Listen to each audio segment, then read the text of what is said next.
Okey, jom kita selami kisah satu komuniti yang sangat unik dan rare kat Malaysia ni. Kita cakap pasal satu warisan hidup dari zaman gemilang Melaka yang, percaya tak, masih kuat sampai ke hari ini. Cuba fikir sekejap, dalam semua bangsa yang ada kat Malaysia ni, pernah tak you all terfikir yang kita ni sebenarnya ada sepupu jauh dari Portugis? Betul, bukan main-main. Dan diorang ni ada kat Melaka. Jom kita kenal sikit siapa diorang ni. Okey, so apa yang buat diorang ni special? Kuncinya, bahasa diorang, lingua de cristal. Cuba bayangkan bahasa Portugis lama campur aduk dengan bahasa Melayu dah beratus-ratus tahun. Hasil dia, macam rojak pasar malam lah, tapi versi bahasa. Sedap didengar. Walaupun grammar dia dah lari sikit, orang dari Portugal sekarang pun masih boleh faham tau. Okey, jom kita mula dengan kisah komuniti rare dari Melaka ni. Cerita dia ni, dia macam reunion keluarga yang sweet, tapi ada sikit awkward lah. Yang paling power kan, bayangkan nenek moyang diorang dah tinggalkan kampung asal kat Portugal tu dah lebih 400 tahun. Tapi komuniti Serani Portugis Melaka ni, diorang still jaga identiti diorang dengan kuat gila. Ada satu cerita best ni. Satu hari tu, sebuah kapal perang Portugis, nama dia NRP Gonçalo Velho, datang singgah kat Melaka. Ini bukan lawatan biasa-biasa tau. Ni lawatan rasmi pertama sejak tahun 1641. Cuba you all bayangkan muka klasik-klasik kapal tu. Terkejut habis bila ada orang lokal sambut diorang. And boleh cakap bahasa diorang. Macam, balik kampung ke ni? Memang satu reunion yang tak dijangka langsung. Tapi kan, hidup diorang ni tak selalunya best. Lepas ni kita akan tengok macam mana zaman emas diorang tu hampir-hampir musnah. Satu peralihan dari zaman berkuasa ke zaman yang penuh bahaya. Okey, untuk kita faham cerita ni, kita kena tengok timeline sikit. Senang je. Portugis datang 1511. Lepas tu, 1641, Belanda pula ambil alih.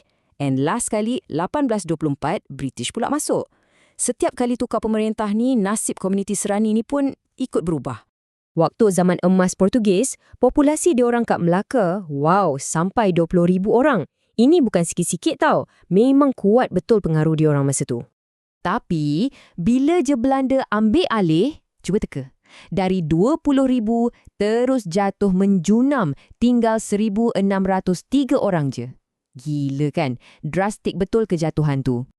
So, kenapa jadi macam tu? Sebabnya, Belanda bagi satu ultimatum yang memang kejam. Diorang cakap, tukar agama kau atau berambus dari sini. Macam itulah lebih kurang. Jadi, ramailah yang terpaksa lari dan yang tinggal tu memang hidup dalam tekanan. Tapi kat sinilah cerita dia jadi best. Walaupun kena tekan macam tu, diorang tak hilang tahu. Ada satu plot twist power pasal macam mana diorang survive. Diorang ni bijak, ada cara sendiri nak kekalkan budaya diorang. So, macam mana diorang boleh bertahan? Inilah plot twist dia. Rahsia diorang ni sumpah genius. Ramai yang keras kepala tak nak tukar agama Katolik and bahasa diorang. So, apa strategi diorang? Kahwin campur dengan orang Belanda. Bijak kan? Sebab itulah ada yang pakai nama keluarga Belanda. Tapi, itu kat luar je. Bila balik rumah, diorang tetap amalkan agama Katolik and cakap Portugis. Adaptasi level dewa ni. Okey, next. Jom kita tengok macam mana komuniti ni berevolusi. Boleh kata ni fasa glow up untuk orang Serani lah, di mana budaya diorang ni terus kembang dan jadi makin moden. Memang beza gila nasib diorang bawah pemerintah yang lain-lain. Zaman Belanda, kena tindas, semua benda terhad. Tapi bila zaman British, terus pintu rezeki terbuka luas. Diorang boleh jadi doktor, peguam dan barulah populasi diorang mula stabil balik. Tapi dalam semua ni, ada satu benda yang tak pernah goyang, pegangan agama diorang. HQ rohani diorang, boleh kata ialah Gereja St. Peter. Gereja ni dah berdiri teguh lebih 200 tahun, memang jadi pusat komuniti diorang. Okey, sekarang jom kita tengok kenapa warisan diorang ni bukan setakat cerita dalam buku sejarah. Sebenarnya, kesan dia ada kat sekeliling kita semua, lebih dekat dari apa yang kita fikir. Pernah tak korang fikir, perkataan yang kita guna hari-hari ni, betul ke semua tu 100% perkataan Melayu?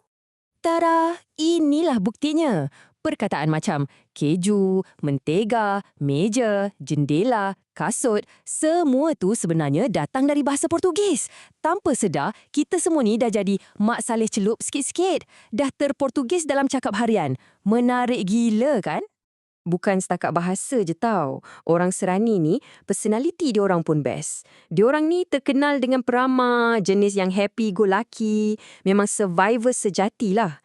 Tapi, bab masakan, yang ni jangan main-main. Sambal dia, acar dia, dessert dia. Serius, memang power gila.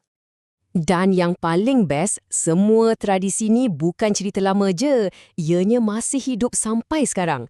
Daripada upacara berkat bot masa hari St. Peter, sampailah perarakan Good Friday yang happening, diorang betul-betul pastikan budaya ni pas turun ke anak cucu. Jadi, fikir balik. Lepas lalui zaman Portugis, zaman Belanda, zaman British, komuniti Serani Melaka ni masih ada dan masih kuat. Senang cerita macam ni lah. Kisah diorang ni bukan sekadar sejarah dalam buku teks. Ia adalah sejarah yang hidup, yang masih bernafas di sekeliling kita sampai hari ni.